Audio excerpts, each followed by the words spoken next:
Hello everyone, this is John. I warmly welcome you all to AKR Study Circle app and YouTube channel. ఈ రోజు సెషన్లో మనం parts of speech అనేటటువంటి టాపిక్ని take up చేద్దాం. ఇందులో మొట్టమొదటిది నౌన్ గురించి డిస్కస్ చేద్దాం. మీ అందరికీ తెలిసినట్టుగా ఏకేఆర్ స్టడీ సర్కిల్ యాప్లో ఆల్రెడీ నా ఇంగ్లీష్ గ్రామర్ క్లాసెస్ అవైలబుల్ ఉన్నాయి. అదేవిధంగా సైకాలజీ క్లాసెస్ శివపల్లి సార్వి, దేవేందర్ సార్ యొక్క ట్రై మెథడ్ క్లాసెస్ అవైలబుల్ ఉన్నాయండి. అతి త్వరలో రమణ సార్ యొక్క క్లాసెస్ కూడా ఇందులో అప్లోడ్ చేయబడతాయి. మీరు ఈ పాండమిక్ సిచ్యువేషన్లో ఈ క్లాసెస్ని ఖచ్చితంగా యూటిలైజ్ చేసుకొని అప్డేటెడ్గా ఉండండి. ఆ తర్వాత ఆఫ్లైన్ క్లాసెస్ స్టార్ట్ అయినప్పుడు ఖచ్చితంగా ఈ క్లాసెస్ యొక్క నాలెడ్జ్ అనేది అక్కడ మీకు ఉపయోగపడుతుంది. నేను ఇప్పుడు పార్ట్స్ ఆఫ్ స్పీచ్ అనేటటువంటి టాపిక్లో నౌన్ గురించి మీకు నేర్పిస్తాను. చాలామందికి పార్ట్స్ ఆఫ్ స్పీచ్ అనే టాపిక్ అంటే చాలా చిన్న చూపు అండి. స్కూల్లో మనం మొట్టమొదట నేర్చుకునేటటువంటి టాపిక్ పార్ట్స్ ఆఫ్ స్పీచే. నౌన్ అనగానే ఒక 4-5 లైన్లలో అయిపోతుంది. ప్రొనౌన్ గురించి ఒక హాఫ్ పేజ్లో నేర్చుకోవచ్చు. చాలా చిన్న చిన్న విషయాలే కాదు సార్ పార్ట్స్ ఆఫ్ స్పీచ్ అంటే అని చాలామందికి అనిపిస్తుందండి. కాకపోతే గ్రామర్కి సంబంధించి ఏ విషయం కూడా చాలా చిన్నది కాదండి. ప్రతి విషయానికి అనుబంధంగా ఎన్నో విషయాలు ఉంటాయి. పార్ట్స్ ఆఫ్ స్పీచ్ని కనుక మీరు కరెక్ట్గా అర్థం చేసుకుంటే పార్ట్స్ ఆఫ్ స్పీచ్ నుంచి మీకు ఖచ్చితంగా 2 మార్క్స్ వస్తాయి. అదేవిధంగా సబ్జెక్ట్ వర్బ్ అగ్రిమెంట్ దగ్గర కూడా మీకు పార్ట్స్ ఆఫ్ స్పీచ్ యొక్క ఉపయోగం తెలుస్తుంది. ఎందుకంటే అక్కడ సబ్జెక్ట్ అనేది నౌన్ మరియు ప్రొనౌన్గా ఉంటుంది. మరియు వర్బ్ గురించి కూడా మనం పార్ట్స్ ఆఫ్ స్పీచ్ దగ్గరనే నేర్చుకుంటాం. మరియు గురుకుల ఎగ్జామినేషన్స్లో నంబర్ అండ్ జెండర్ నుంచి దాదాపుగా 6 to 7 క్వశ్చన్స్ అడగడం జరిగిందండి. అవి కూడా నౌన్తో రిలేటెడ్ ఉన్నటువంటి టాపిక్సే. మీకు డైరెక్ట్గా 2 మార్క్స్ అనేవి పార్ట్స్ ఆఫ్ స్పీచ్ నుంచి వస్తాయి. అదేవిధంగా పార్ట్స్ ఆఫ్ స్పీచ్తో అనుబంధం ఉన్నటువంటి మిగతా టాపిక్స్ నుంచి కూడా మనకు మార్క్స్ వచ్చే అవకాశం ఉంది. కాబట్టి జాగ్రత్తగా నేను ఇప్పుడు నేర్పించబోతున్నటువంటి విషయాలను నేర్చుకోండి. ఇందులో మనం జనరల్ ఇంగ్లీష్లో ఉన్నటువంటి నౌన్కి సంబంధించినటువంటి విషయాలు, కాంపిటేటివ్ ఎగ్జామినేషన్స్లో మనల్ని ఎలా ప్రశ్నిస్తాడు, అదేవిధంగా అడ్వాన్స్డ్ గ్రామర్కి సంబంధించినటువంటి కొన్ని విషయాలు నౌన్కి సంబంధించి ఈ సెషన్లో డిస్కస్ చేద్దాం. ఓకే, నేను పార్ట్స్ ఆఫ్ స్పీచ్ గురించి రాసే ముందు లేదా పార్ట్స్ ఆఫ్ స్పీచ్ ఏంటివి, వాటి ఉపయోగం ఏందనే దానికంటే ముందు ఒక 3 ఎగ్జాంపుల్స్ బోర్డు పైన రాశాను. ఇందులో ఒకే పదాన్ని నేను అండర్లైన్ చేయడం జరిగింది. ప్రతి వాక్యంలో ఆ పదం కామన్గా ఉంది. ఫస్ట్ వాక్యంలో బిఫోర్ని అండర్లైన్ చేశాను, సెకండ్ వాక్యంలో కూడా బిఫోర్ని అండర్లైన్ చేశాను, మూడో వాక్యంలో కూడా బిఫోర్ని అండర్లైన్ చేశాను.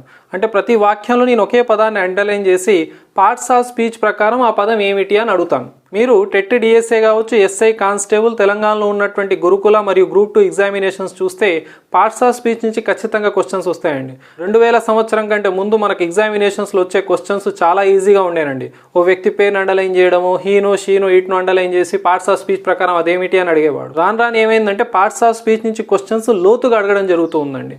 ఖచ్చితంగా మనకు వీటిపైన పట్టు అవసరం అండి. ఇక్కడ ఒకే పదాన్ని నేను అండర్లైన్ చేశాను బిఫోర్, కానీ ఒక పదం వాక్యంలో వాడబడ్డటువంటి విధానం, అదేవిధంగా దాని యొక్క అర్థాన్ని బట్టి పార్ట్స్ ఆఫ్ స్పీచ్ అనేది మారుతుందండి. ఇప్పుడు ఇక్కడ ఫస్ట్ వాక్యాన్ని అబ్జర్వ్ చేద్దాం. I want to go to school before exams.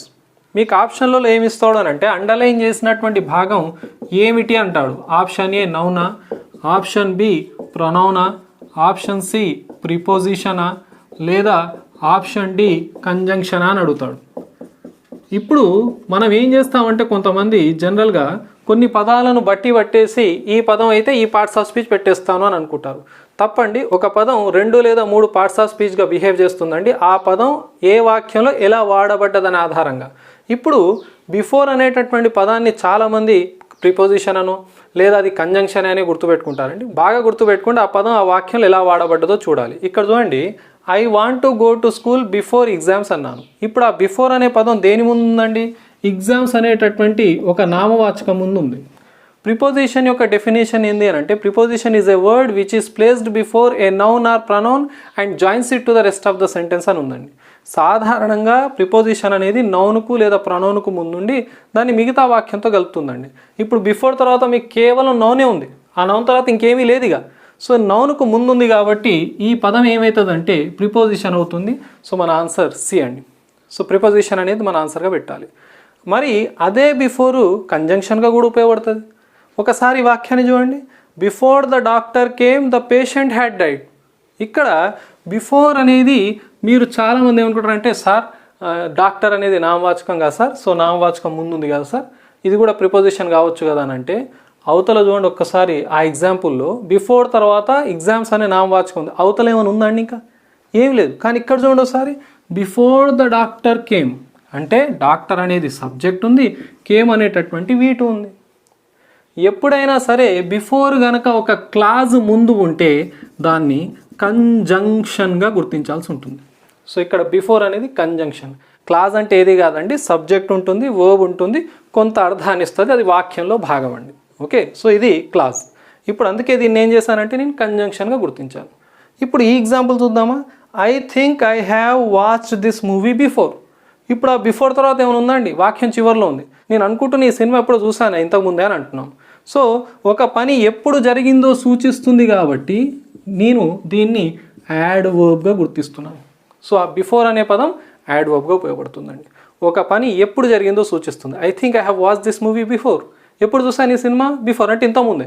So before అనే పదం అక్కడ యాడ్ వర్బ్ అయిందండి. ఈ విషయాలను నేర్పించడానికి ముఖ్య కారణం ఏంటంటే మీలో చాలామంది ఆస్పిరెంట్స్ ఎవరైతే ఉన్నారో పార్ట్స్ ఆఫ్ స్పీచ్ అనగానే చిన్న చూపు ఉంటుందండి. ఏముందిలే చాలా ఈజీ టాపిక్ కదా అని అనుకుంటారండి. పార్ట్స్ ఆఫ్ స్పీచ్ అంత లోతైనటువంటి టాపిక్ ఇంకేం లేదండి. గ్రామర్లో మొట్టమొదటగా రాయబడ్డటువంటి టాపిక్లలో పార్ట్స్ ఆఫ్ స్పీచ్ ఒకటండి. సో పార్ట్స్ ఆఫ్ స్పీచ్ యొక్క డెప్త్ని మనం అర్థం చేసుకోవాలంటే ప్రతి విషయాన్ని క్షుణ్ణంగా నేర్చుకోక తప్పదు, కాంపిటేటివ్ పాయింట్ ఆఫ్ వ్యూలో.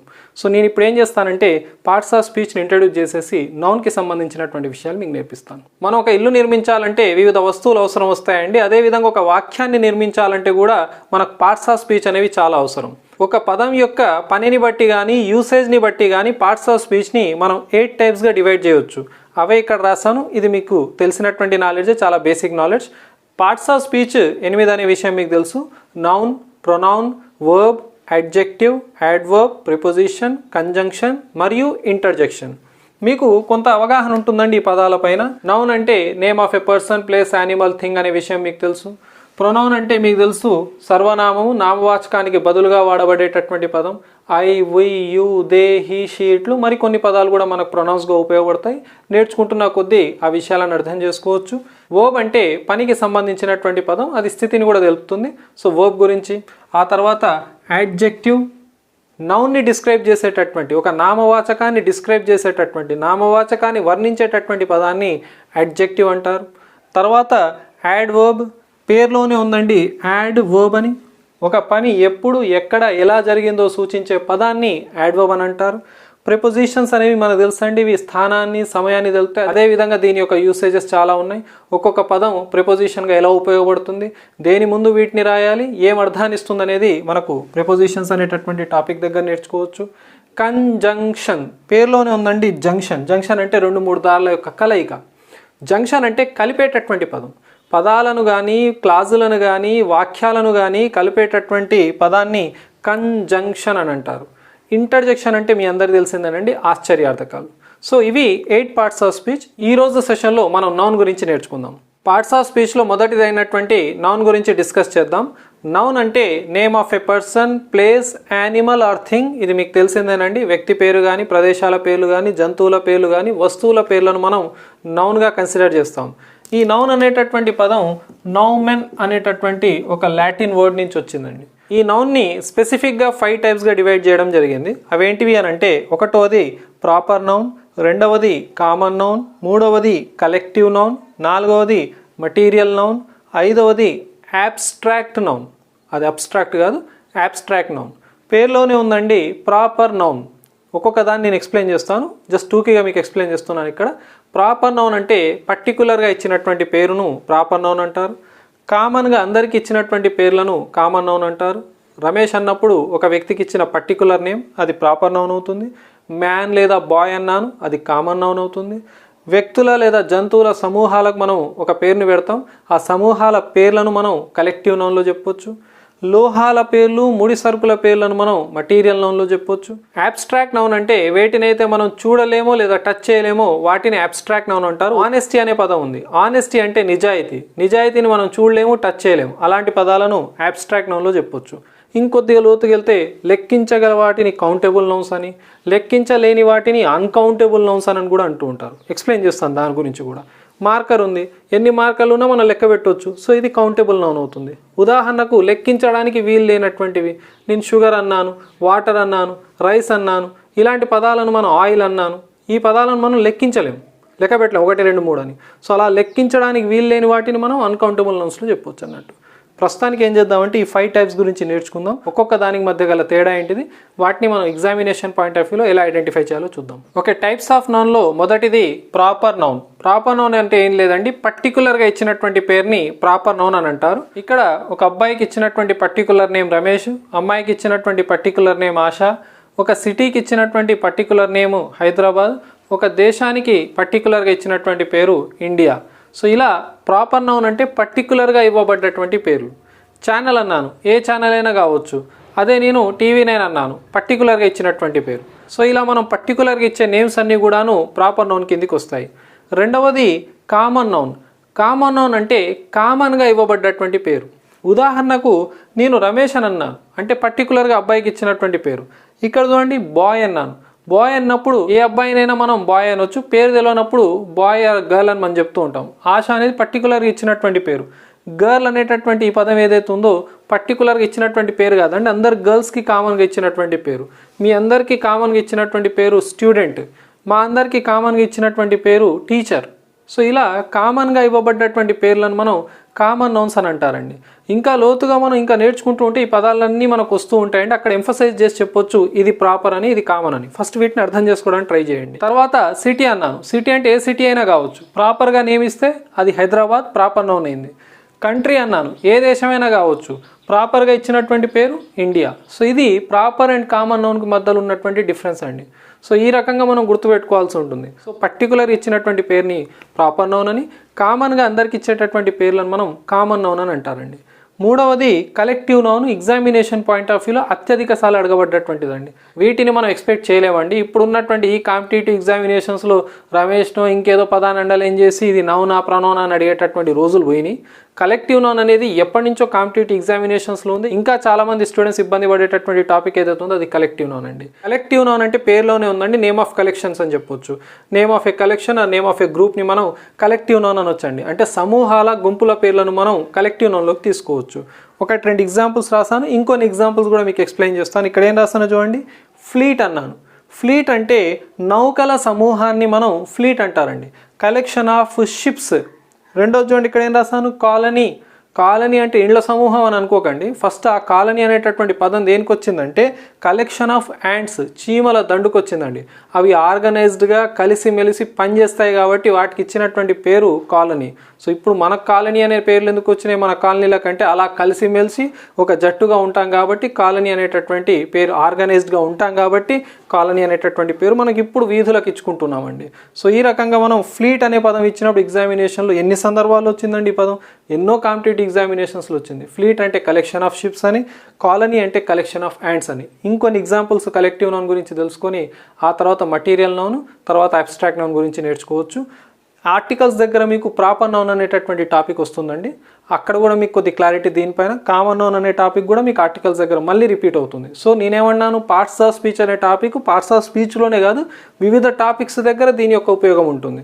ఫస్ట్ ఈ పదాలను అర్థం చేసుకుంటే ఆ టాపిక్స్ దగ్గర వీటి గురించి ఇంకా లోతైనటువంటి అధ్యయనాన్ని చేయవచ్చు. ఫస్ట్ పర్టికులర్గా ఇచ్చిన పేరుని ప్రాపర్ నౌన్ అని, కామన్గా ఇచ్చినటువంటి పేరుని కామన్ నౌన్ అంటారు, కలెక్షన్స్కి ఇచ్చినటువంటి పేరుని కలెక్టివ్ నౌన్ అంటారండి. ఇంకొన్ని ఎగ్జాంపుల్స్ చూద్దాం. ఓకే, మరికొన్ని కలెక్టివ్ నౌన్స్ గురించి నేర్చుకుందాం. ఆల్రెడీ మనం ఫ్లీట్ అండ్ కాలనీ గురించి డిస్కస్ చేసాం. స్కూల్ ఒక కలెక్టివ్ నౌన్గా వాడబడుతుంది. స్కూల్ అనే పదం యొక్క అర్థం ఏంటిది, బడి. సో స్కూల్ అంటే బడి కదా సార్, ఇక్కడ ఏదో రాసిరు అని అంటే స్కూల్ ఒక కలెక్టివ్ నౌన్గా దాని అర్థం ఏంటంటే కలెక్షన్ ఆఫ్ ఫిష్, చేపల సమూహాన్ని మనం స్కూల్ అని అంటారండి. దీనికి ఇంకో పేరు కూడా ఉందండి, క్యాచ్ అని, CATCH క్యాచ్. క్యాచ్ ఒక పని అయితే పట్టుకోవడం లాంటిది క్యాచ్. అదే కలెక్టివ్ నౌన్ అయితే కలెక్షన్ ఆఫ్ ఫిష్ని కూడా మనం క్యాచ్ అనొచ్చండి. అదేవిధంగా స్కూల్ అనేటటువంటి పదం కూడా కలెక్షన్ ఆఫ్ ఫిష్కి ఇస్తారండి. ఆ తర్వాత ఆర్మీ మీకు తెలిసిందేనండి. ఆర్మీ అంటే collection of soldiers, group of సోల్జర్స్ని మనం ఆర్మీ అంటారు. క్రౌడ్ అంటే కూడా మనకు తెలిసిన పదమే, కలెక్షన్ ఆఫ్ పీపుల్ లేదా గ్రూప్ ఆఫ్ పీపుల్ని మనం క్రౌడ్ అంటారు. హర్డ్ అంటే కలెక్షన్ ఆఫ్ గ్రేజింగ్ యానిమల్స్, అంటే గడ్డి తినేటటువంటి పశువులు అంటాం కదండి, వాటిని మనం హర్డ్ అనాలి. క్లాస్ అని అంటే nothing but collection of students. ఒక స్టూడెంట్స్ యొక్క సమూహాన్ని మనం ఏం చేస్తాం, ఒక దగ్గర కూర్చోబెడతాం కదా, దాన్ని క్లాస్ అంటారండి. క్లాస్ ఒక కలెక్టివ్ నౌన్గా ఏమర్థం ఇస్తుంది, స్టూడెంట్స్ యొక్క సమూహాన్ని మనం క్లాస్ అంటారు. తర్వాత ట్రూప్ అంటే కలెక్షన్ ఆఫ్ యాక్టర్స్ అండ్ డాన్సర్స్ని మనం ట్రూప్ అనొచ్చండి. ఆ తర్వాత అక్కడ క్వైర్ అనేటటువంటి పదం రాస్తాను, అది చాయర్ కాదు, క్వైర్, CHOIR క్వైర్. క్వైర్ అంటే కలెక్షన్ ఆఫ్ సింగర్స్ యొక్క సమూహాన్ని మనం క్వైర్ అంటారు. ఆ తర్వాత పదం పార్లమెంట్. పార్లమెంట్ అంటే కలెక్షన్ ఆఫ్ ఔల్స్, గుడ్లగూబల యొక్క సమూహాన్ని పార్లమెంట్ అంటారండి. ఆ తర్వాత స్వామ్ అంటే కలెక్షన్ ఆఫ్ బీస్. పార్లమెంట్ అనగానే సార్ మన దగ్గర ఎంపీస్ వాళ్ళందరూ కూర్చొనే ప్రదేశాన్ని పార్లమెంట్ అంటారు కదా సార్ అంటే అది ఇప్పుడు వాడుతున్నారండి. గతంలో పార్లమెంట్ అనేటటువంటి పదం ఔల్స్ యొక్క సమూహాన్ని వాడేది. బ్రిటిష్ ఇంగ్లీష్లో ఒక సామెత ఉందండి, ఓల్డ్ వైజ్ ఔల్ అనేటటువంటిది. ఔల్ యొక్క వయసు పెరుగుతున్న కొద్దీ అది ఎంతో తెలివితేటల్ని పెంచుకుంటుంది, ఎంతో వైజ్గా ఆలోచిస్తుంది. అందుకే పార్లమెంట్లో దాదాపుగా ఎక్కువ వయసు ఉన్న వాళ్ళు, ఎంతో అనుభవం ఉన్న వాళ్ళ యొక్క కలెక్షన్ అనేది అక్కడ జరిగింది కాబట్టి దాని పేరు పార్లమెంట్గా పెట్టడం జరిగింది.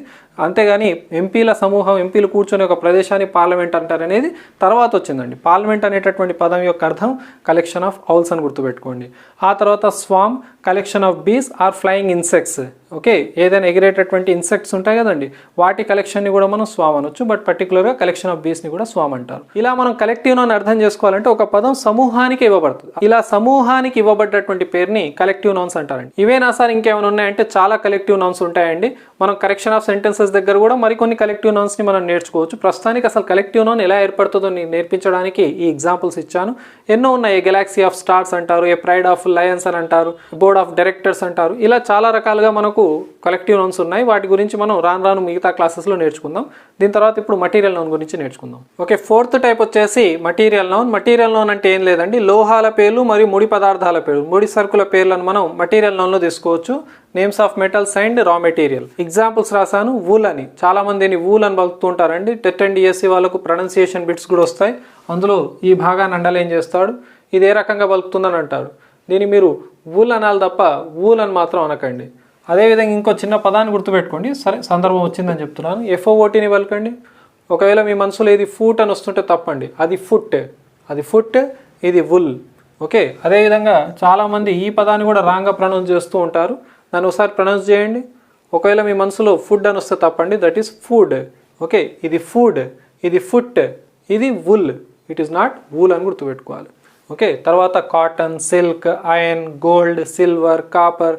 ఈ గోల్డ్, సిల్వర్, కాపర్ ఇవన్నీ ఏమవుతాయండి, మెటల్స్ అవుతాయండి. ఐరన్ కానీ రా మెటీరియల్ ఏముందండి, వూల్ కానీ, కాటన్ కానీ, సిల్క్ కానీ ఇవన్నీ కూడా రా మెటీరియల్ అవుతుందని గుర్తుపెట్టుకోవాలి. సో ఈ రకంగా వీటికి ఇచ్చినటువంటి పేరుని మటీరియల్ నౌన్ అని అంటారు. చివరిది అబ్స్ట్రాక్ట్ నౌన్ అండి.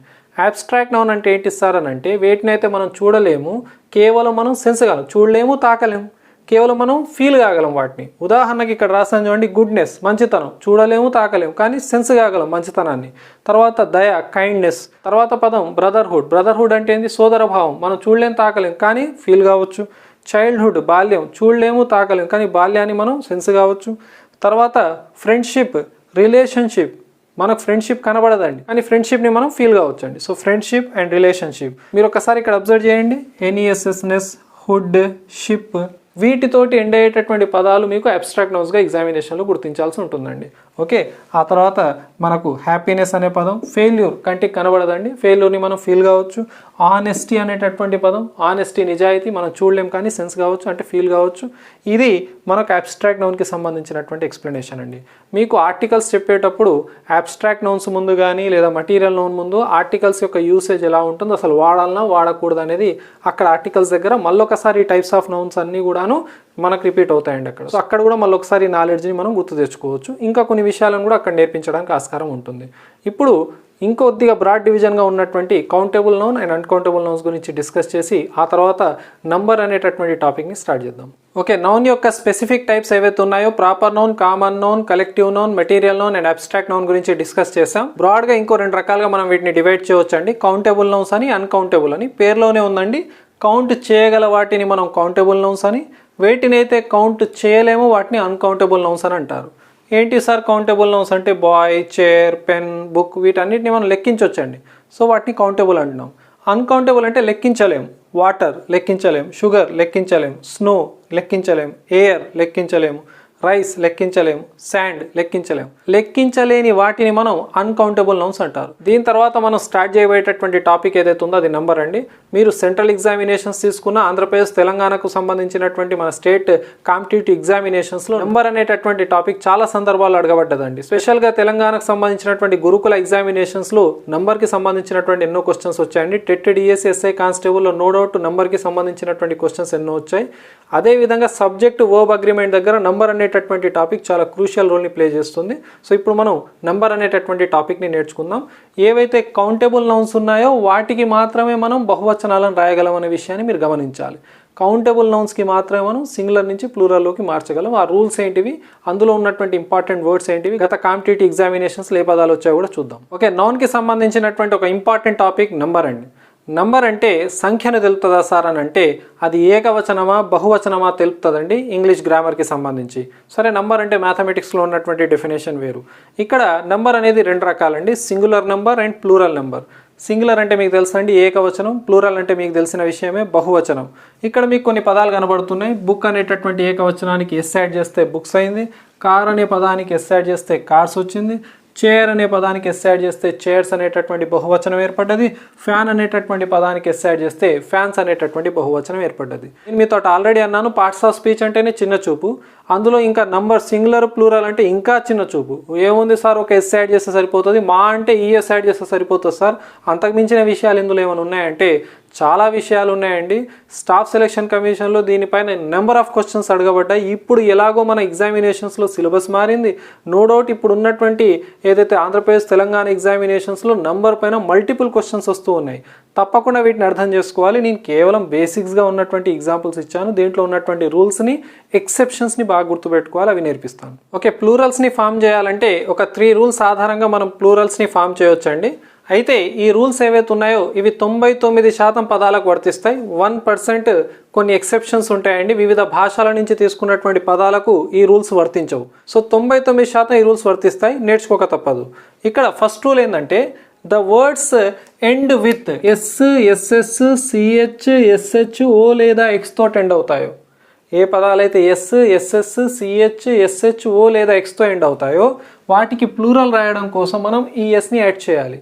నేను ఇది నేర్పిస్తుంటేనే మీలో చూసే వాళ్ళకి వెంటనే ఇగో ఇక్కడ ఎక్స్ ఉంది, నాకు ఆక్స్ అనే పదం తెలుసు, దానికి ఈఎస్ యాడ్ చేయరు కదా సార్ అని వస్తుంది. అందుకే ఏమంటున్నా 1% వర్తించదు, కొద్దిగా వెయిట్ చేయండి, దాని ఎక్స్ప్లెనేషన్ కూడా ఇస్తాను నేను.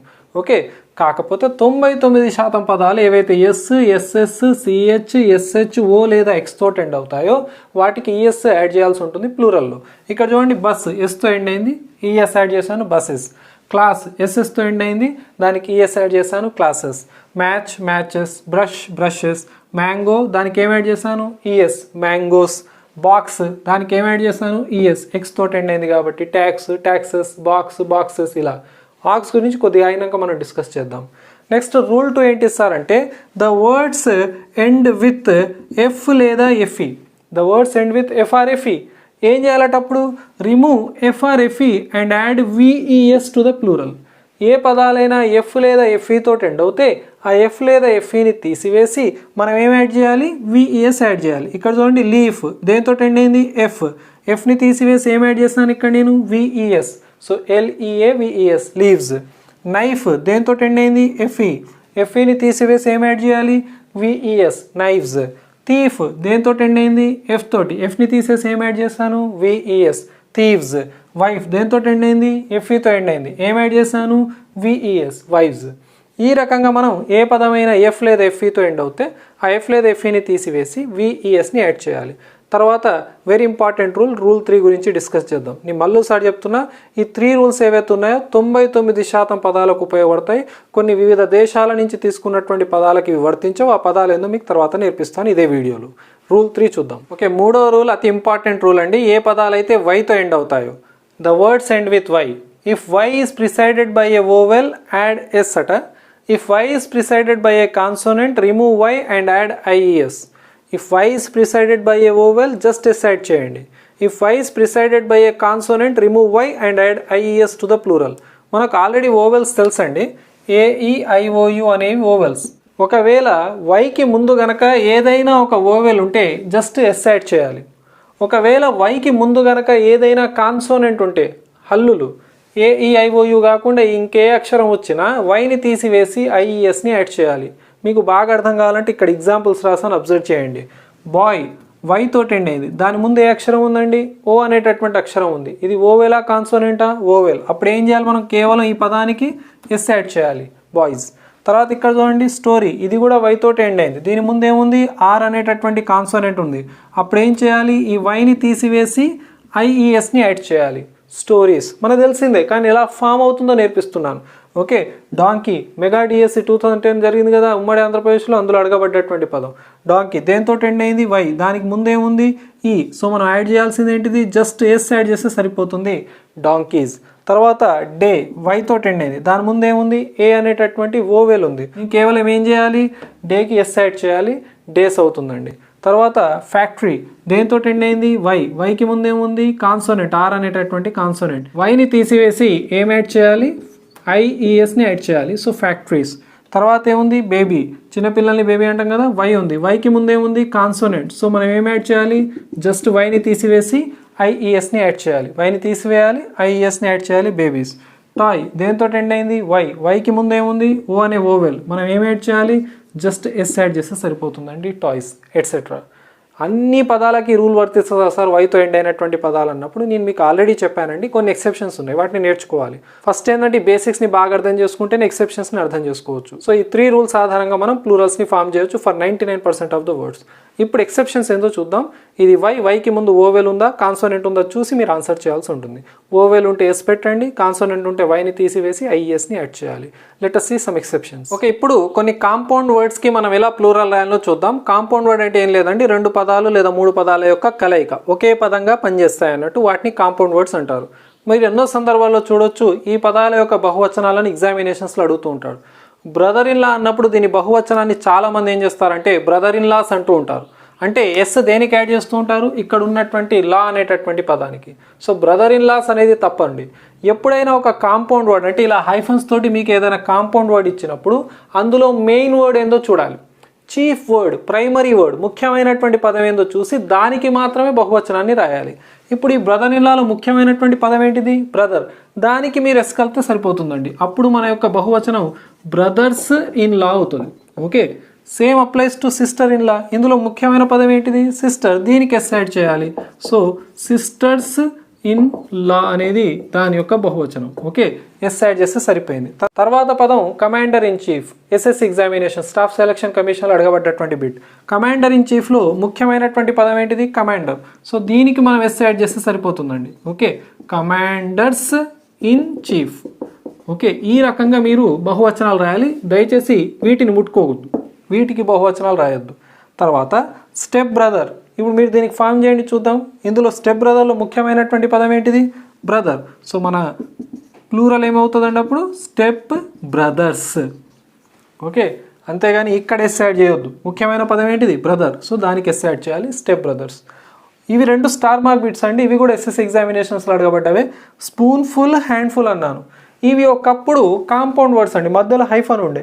కానీ రాను రాను ఏమైందంటే వాటిని కాంపౌండ్ వర్డ్ అంటే మధ్యలో హైఫన్ తీసేసి ఒకే పదంగా కన్సిడర్ చేస్తూ ఉన్నారు. ఈ 2 పదాల బహువచనం ఎలా రాయాలి ఫస్ట్ అర్థం చేసుకోండి. స్పూన్ఫుల్ అని ఎప్పుడు వాడతాను తెలుసా? స్పూన్ఫుల్ అని టానిక్లు ఇస్తుంటారు. డాక్టర్ టానిక్ ప్రిస్క్రైబ్ చేసినాడు ఏమంటాడు? 2 మూతలు తాగు, 2 టీ స్పూన్ఫుల్స్ తాగమని చెప్తాడు కదా. సో స్పూన్ఫుల్ అనేటటువంటి పదానికి బహువచనం స్పూన్ఫుల్స్, 2 టీ స్పూన్ఫుల్స్ ఆఫ్ టానిక్. ఓకే, ఇప్పుడు హ్యాండ్ఫుల్. హ్యాండ్ఫుల్ అంటే చేతిలో పట్టేంత హ్యాండ్ఫుల్. ఓకే, ఏదైనా కలిపేటప్పుడు మిశ్రమాలు 2 చేతు నిండా వేసి దాంట్లో కలపండి అని చెప్తాం కదా, హ్యాండ్ఫుల్. హ్యాండ్ఫుల్ యొక్క బహువచనం వచ్చేసి హ్యాండ్ఫుల్స్. ఓకే, ఈ రకంగా మీరు స్పూన్ఫుల్స్, హ్యాండ్ఫుల్స్కి బహువచనాలు రాయాల్సి ఉంటుంది. వెరీ ఎక్సెప్షనల్ కేసెస్ అండి. అడ్వాన్స్డ్ లెవెల్లో మనం విషయాలను తెలుసుకుంటే ఈ విషయాలు మీకు అక్కడ ఖచ్చితంగా కనబడతాయి. స్పూన్ఫుల్కి బహువచనం స్పూన్ఫుల్స్, హ్యాండ్ఫుల్కి బహువచనం హ్యాండ్ఫుల్స్. సో ఈ రకంగా కాంపౌండ్ వర్డ్స్కి మనం బహువచనాలు రాయాల్సి ఉంటుందండి. దీని తర్వాత ఇంకొన్ని ఎక్సెప్షన్స్ చూద్దాం. ఓకే, ఇప్పుడు కొన్ని ఫారెన్ ప్లూరల్స్ గురించి నేర్చుకుందాం. ఇక్కడ నేను ఎగ్జాంపుల్స్ రాశాను. ఈ పదాలన్నీ కూడాను కొన్ని టెక్నికల్ టర్మ్స్ కూడా ఉన్నాయి, కొన్ని ఫారెన్ నుంచి తీసుకొచ్చినటువంటి పదాలు కూడా ఉన్నాయండి. ఎన్నో పదాలు వివిధ భాషల నుంచి ఇంగ్లీష్లోకి వచ్చాయి. వాటిని ఇంగ్లీష్ యాక్సెప్ట్ చేసింది, ఆక్స్ఫర్డ్ డిక్షనరీలో వాటిని పొందుపరిచింది కూడా. అలాంటి పదాలు ఇక్కడ రాశాను. ఈ పదాలను మీరు బాగా అబ్జర్వ్ చేస్తే ఈ పదాలన్నీ కూడాను యుఎస్ తోటి ఎండ్ అవుతూ ఉన్నాయండి. సో ఇలా యుఎస్ తోటి ఎండ్ అయ్యేటటువంటి పదాలకు బహువచనం రాయాలి అన్నప్పుడు మనం ఏం యాడ్ చేయాలి? ఆ యుఎస్ని తీసివేసి ఐని యాడ్ చేయాలి. ఇక్కడ చూడండి, ఫోకస్ అనేటటువంటి ఈ పదానికి నేను ప్లూరల్ రాసినప్పుడు ఏం చేశాను? ఫోకాయి అని మెన్షన్ చేశాను. అంటే ఏం తీసేశాను? యుఎస్ని తీసివేసి ఐని యాడ్ చేశాను, ఫోకాయి. ఓకే, రెండో పదం ఏంటిది? క్యాక్టస్. దేంతో ఎండ్ అయింది? యుఎస్. ఇప్పుడు ఏం చేయాలి? ఈ యుఎస్ని తీసివేసి ఐని యాడ్ చేయాలి. క్యాక్టస్ అంటే ఒక రకమైనటువంటి ప్లాంట్. సో దీని బహువచనం క్యాక్టాయి. రేడియస్ వ్యాసార్థం మీకు తెలిసినటువంటి పదమే. రేడియస్ దేంతో ఎండ్ అయింది? యుఎస్. దీన్ని తీసివేసి ఏం యాడ్ చేయాలి? ఐ. రేడిఐ. ఎన్ని ఐలు ఉన్నాయో చూడండి, చివరికి 2 ఐలు. ఇట్లా సాధ్యమా సార్ అంటే చూడండి, ఇది సాధ్యం. ఇది ఇంగ్లీషు భాషలో పుట్టినటువంటి పదం కాదండి, ఇది వేరే భాష నుంచి తీసుకొచ్చినటువంటి పదం. 2 ఐలు ఉన్నాయండి. So radii. Next syllabus. Syllabus యొక్క బహువచనం దేంతో ఎండ్ అయింది? యుఎస్. తీసివేసి ఐ యాడ్ చేయాలి. సిలబై. చాలా చోట్ల సిలబసెస్ అనే పదం కనబడుతూ ఉంటుందండి, మీకు టెన్షన్ తీసుకోనక్కర్లేదు. సిలబై అనేది దాని యొక్క ప్రాపర్ ప్లూరల్ అండి. మీకు ఎగ్జామినేషన్లో మిమ్మల్ని సిలబసెస్ ఎవరు టెస్ట్ చేయరండి, సిలబైని టెస్ట్ చేస్తాడు. సో సిలబై. ఫంగస్ యుఎస్తో ఎండ్ అయింది, తీసివేసి ఐ యాడ్ చేశాను. ఫంగాయ్. తర్వాత పదం న్యూక్లియస్. దాని బహువచనం వచ్చేసి న్యూక్లియై. అంటే న్యూక్లియస్ అంటే కేంద్రకం, మీకు తెలిసిందే. యుఎస్ తోటి ఎండ్ అయింది, నేను జస్ట్ యుఎస్ని తీసివేసి ఐని యాడ్ చేశాను. అలుమ్నస్. అలుమ్నస్ అంటే పూర్వ విద్యార్థిని అలుమ్నస్ అంటారు. ఎన్నో కాలేజీలో మనకు ఇది కనబడుతూ ఉంటుంది, కానీ అసలు దీని అర్థం ఏందో తెలియదండి. పూర్వ విద్యార్థిని అలుమ్నస్ అంటారు. ఆ పూర్వ విద్యార్థుల్ని అలుమ్నాయ్ అనాలండి. యుఎస్ని తీసివేసి ఐని యాడ్ చేయాలి. లోకస్ అనేటటువంటిది మ్యాథమెటికల్ టర్మ్, యుఎస్ తోటి ఎండ్ అయింది, తీసివేసి ఐని యాడ్ చేయాలి. లోకాయి. సో సింగులర్లో యుఎస్ ఉంటే దాన్ని తీసివేసి మీరు ప్లూరల్లో ఐని యాడ్ చేస్తే సరిపోతుందండి. ఇవి కొన్ని ఫారిన్ వర్డ్స్. ఇలాంటి ఇంకొన్ని లాటిన్ వర్డ్స్ని చూద్దాం, గత ఎగ్జామినేషన్స్లో వచ్చినవండి. ఓకే, మరికొన్ని లాటిన్ వర్డ్స్ని చూద్దాం. ఈ పదాలను కనుక మీరు అబ్జర్వ్ చేస్తే ఈ పదాలన్నీ కూడాను యుఎం తోటి ఎండ్ అవుతున్నాయండి. యుఎం.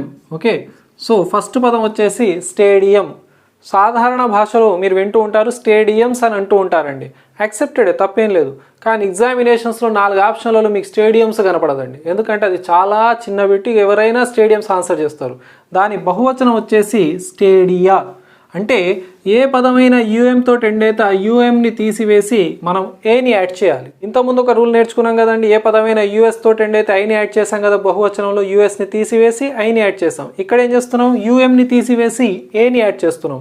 స్టేడియా. పోడియం. మీకు తెలుసు కదండి, పోడియం స్టేజ్ పైన ఉంటుంది, మనం అక్కడ నిలబడి స్పీచ్ ఇస్తాం. సో పోడియంస్ కూడా అంటూ ఉంటారండి, కానీ దాని యొక్క రియల్ బహువచనం ఏదైతే ఉందో, రియల్ ప్లూరల్ ఏదైతే ఉందో పోడియా అని గుర్తుపెట్టుకోండి. యుఎంని తీసేసి ఏని యాడ్ చేయాలి. డేటమ్. దాని యొక్క బహువచనం వచ్చేసి డేటా.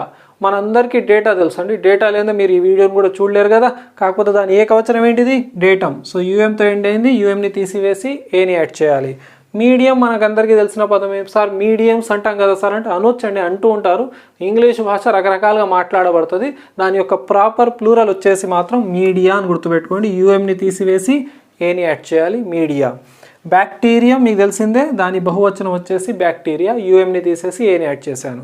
ఎజెండం. మనకు తెలిసిన పదం కాదు, ఎజెండా మనకు తెలిసిన పదం. ఎజెండం దాని యొక్క ఏకవచనం అండి, యుఎంని తీసివేసి ఏని యాడ్ చేశాను. మ్యాక్సిమము, మినిమం మనకు తెలిసిందే, కానీ వీటికి కూడా బహువచనాలు ఉన్నాయండి. మ్యాక్సిమంలో యుఎంని తీసివేసి ఏని యాడ్ చేయాలి, మ్యాక్సిమా. మినిమంలో యుఎంని తీసివేసి ఏని యాడ్ చేయాలి, మినిమా అని. ఈ రకంగా యుఎం తోటి ఏదైనా పదం ఎండ్ అయినప్పుడు ఆ యుఎంని తీసివేసి ఏని యాడ్ చేయాలి. ఇవి లాటిన్ వర్డ్స్ అండి. ఇంకొన్ని గ్రీక్ వర్డ్స్ ఉన్నాయి. సార్ ఈ లాటిన్లు గ్రీకులు ఇంగ్లీషు భాషలు అవసరమా సార్ అంటే, ఇంగ్లీషు భాష తనలో ఉన్నటువంటి పదాలు తక్కువ, 90% పదాలు వివిధ దేశాల నుంచి తీసుకున్నటువంటి పదాలేనండి. తప్పదు, ఈ పదాలను మనం నేర్చుకోగలకపోతే ఎగ్జామినేషన్స్లో ఇవి తప్పకుండా మనల్ని టెస్ట్ చేసేటటువంటి పదాలు, తప్పకుండా నేర్చుకోవాల్సిందేనండి. ఇప్పుడు ఇంకొన్ని గ్రీక్ వర్డ్స్ని చూద్దాం. ఓకే, ఇప్పటివరకు లాటిన్ నుంచి ఉన్నటువంటి పదాలను నేర్చుకున్నాం. ఇప్పుడు కొన్ని గ్రీక్ నుంచి వచ్చినటువంటి పదాల గురించి కూడా డిస్కస్ చేద్దాం. ఈ గ్రీక్ పదాలకు మనం ఏ రకంగా ప్లూరల్స్ని ఫామ్ చేయాలి. ఇక్కడ కొన్ని పదాలు రాశాను, crisis, thesis, Oasis, hypothesis, basis. ఈ పదాలను కనుక మీరు అబ్జర్వ్ చేస్తే ఈ పదాలు ఐఎస్ తోటి ఎండ్ అయ్యాయండి. వీటికి బహువచనం రాయడం కోసం నేను ఏం చేశాను చూడండి, ఈఎస్ని యాడ్ చేశాను. సో ఈ ఐఎస్ బదులుగా ఈఎస్ పెట్టిన, అంటే ఐని తీసేసి ఈ పెట్టాను, కాకపోతే బాగా గుర్తుండాలంటే ఐఎస్ బదులుగా ఈఎస్ పెడితే సరిపోతుంది. సో క్రైసిస్ సంక్షోభం, క్రైసిస్. థీసిస్ సిద్ధాంతం, థీసిస్. ఓఎస్ఎస్ మీకు తెలిసిందేనండి, ఎడార్లో ఉంటాయి. Okay, OSS. హైపోథెసిస్ అంటే ఒక సైంటిస్ట్ రిపోర్ట్ని మనం హైపోథెసిస్ అంటాము.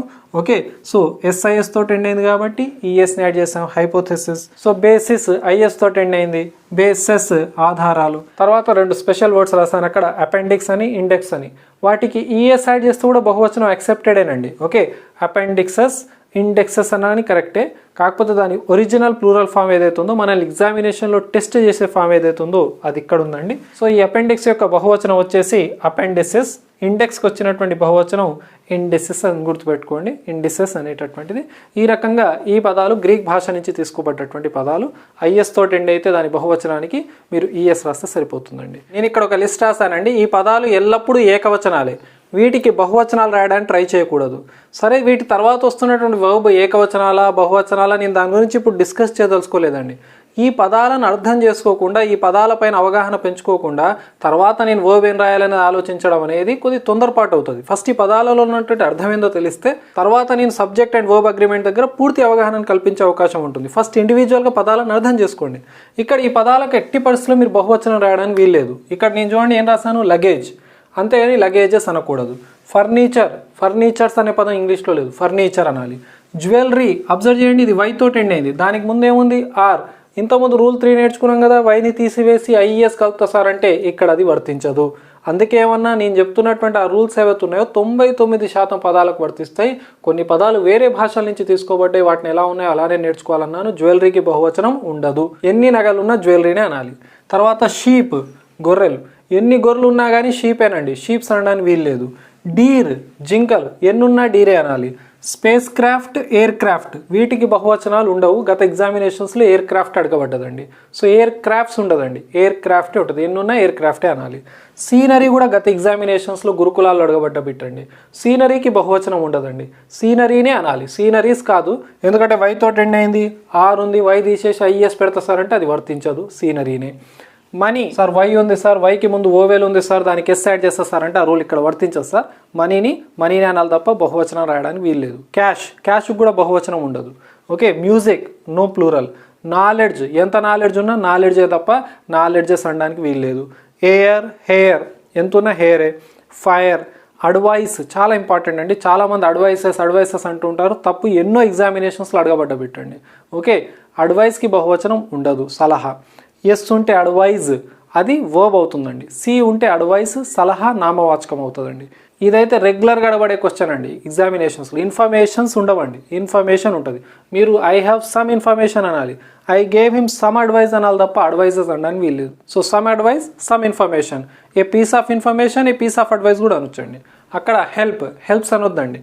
స్టేషనరీ, వైతో ఎండ్ అయింది, ఆర్ ఉంది, ఐఏఎస్ పెడతా సార్ అంటే నడవదు. రైటింగ్ మెటీరియల్ని స్టేషనరీ అంటారు, బహువచనం రాయకూడదు. పోయట్రీ, కవిత్వం, దీనికి ప్లూరల్ ఉండదండి, సో పోయట్రీని అనాలి. ఈ పదాలు ఎల్లప్పుడూ ఏకవచనాలు. ఇప్పుడు కొన్ని పదాలు ఎల్లప్పుడూ బహువచనాలుగానే ఉంటాయి, వాటి గురించి చూద్దాం.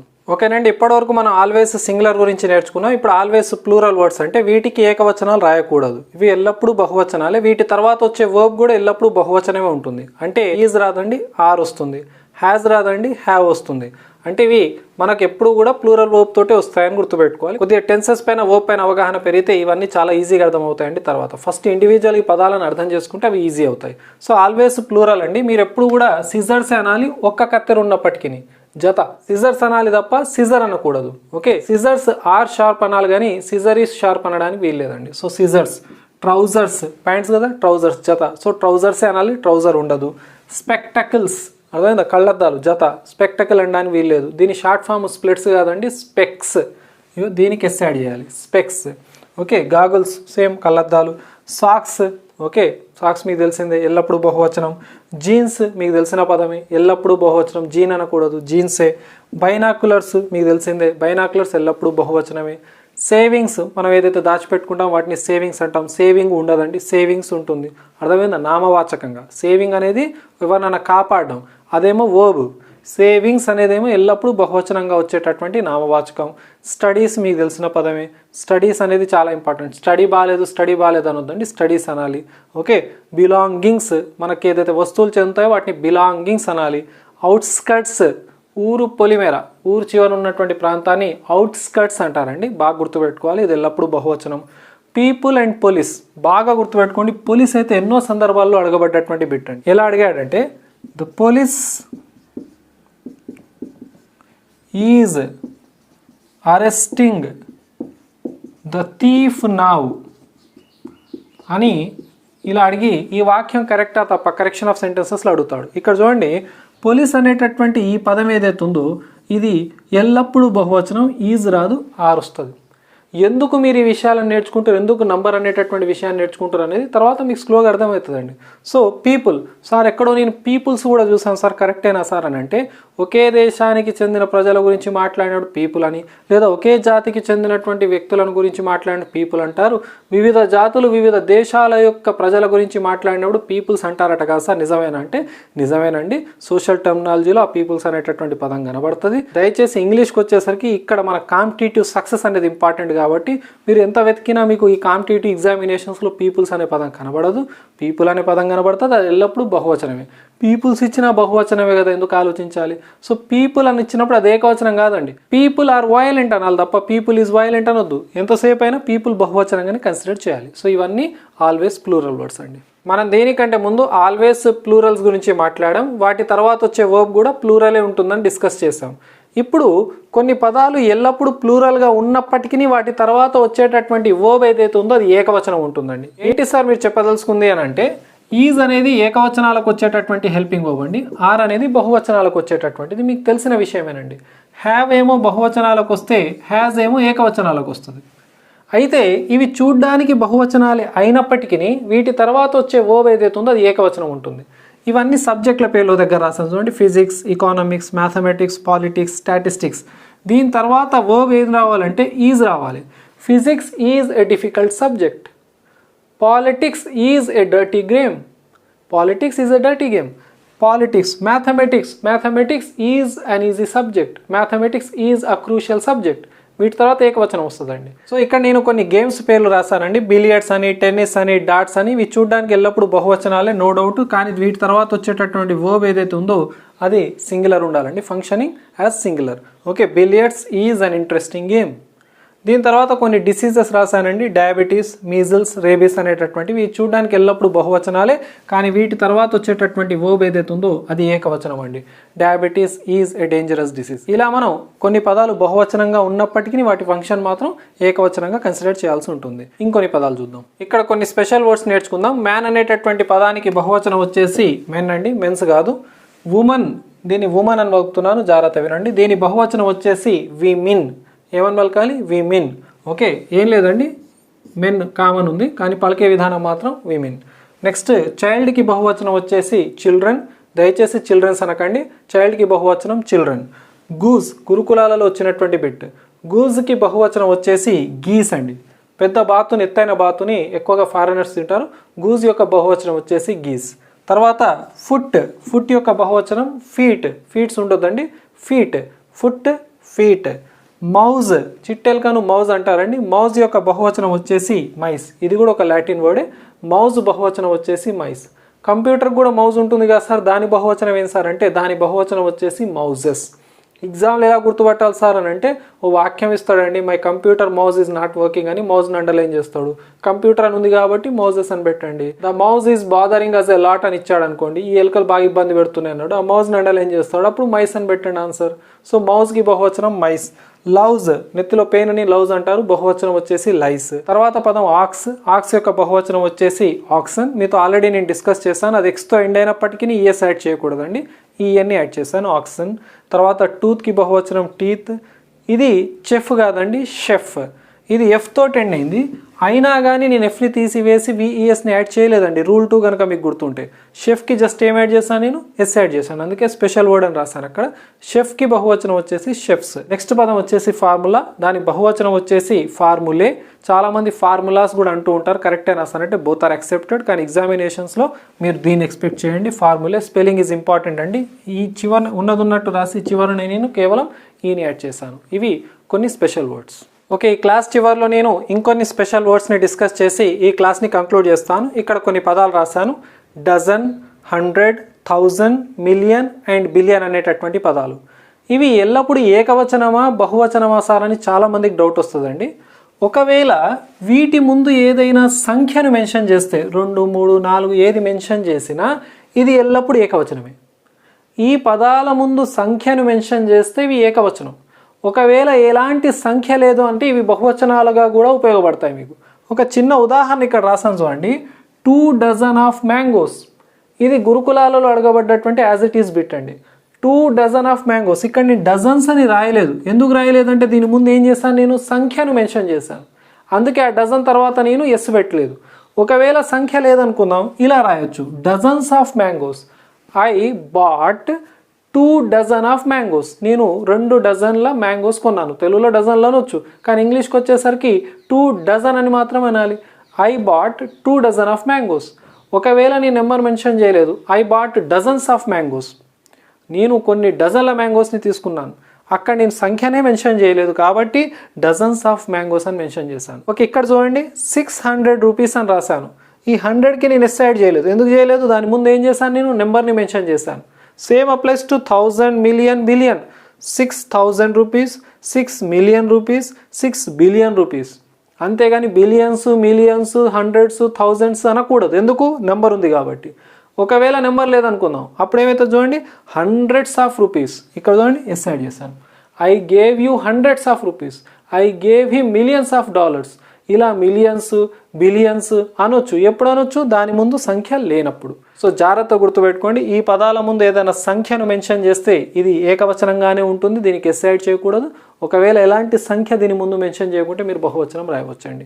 సో ఇది నౌన్ అండ్ నంబర్కి సంబంధించినటువంటి విషయాలు. సార్ ఇంతటితో నౌన్ అయిపోయిందా అని అంటే, నౌన్తో సంబంధం ఉన్నటువంటి ఇంకో చిన్న టాపిక్ వచ్చేసి జెండర్ అండి. అందులో కూడా కొన్ని లోతైనటువంటి విషయాలను డిస్కస్ చేసేది ఉంది. తప్పకుండా రాబోయే రోజుల్లో వాటిని కూడా నేర్చుకుందాం. Okay, here we conclude the first part of parts of speech అండి. ఇందులో మనం నౌన్కి సంబంధించినటువంటి విషయాలను డిస్కస్ చేస్తాం. ఒకవేళ ఈ క్లాస్ మీకు నచ్చినట్లయితే లైక్ చేయండి. మీ ఫ్రెండ్స్ ఎవరైనా కాంపిటేటివ్ ఎగ్జామినేషన్స్ కోసం ప్రిపేర్ అవుతుంటే వాళ్ళకి షేర్ చేయండి. ఛానల్ని సబ్స్క్రైబ్ చేసుకోవడం మర్చిపోకండి. Thank you very much. Have a nice day. See you all of you.